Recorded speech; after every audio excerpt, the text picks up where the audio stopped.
Dogo tu Argentina watoke mwanangu kama we Brai.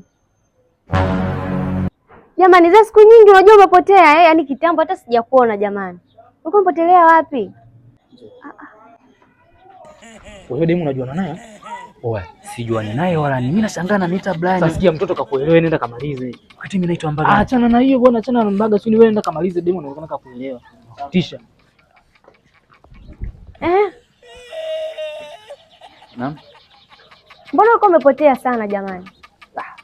Maisha tu bwana, maisha tu. Kwenye kujitafuta hivi na hivi nini? Kondo kupotea.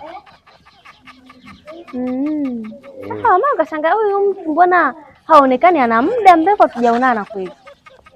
Kweli bwana, kweli bwana. Sema nini mimi sijakutupa yani, mimi sijakutupa, mimi nakupenda yani, sijakutupa yani, eti kusema hivi kupotea hivi sijakutupa wala nini, mimi bado nipo na wewe. Haya sawa. Kwa sasa baada ya kumpa mdogo wangu mimi ndo kama upotea kabisa. Mimi nimpa mdogo wako mimi? Wewe mwenyewe. Sikia bwana, mimi sio blani wala nini, mimi nimeshangaa tu mimi naitwa Mgogo Chibago, umeona jina langu hichi kitambulisho changu hichi, mimi sio Brian bwana. Kwenye mji au kwenye nani?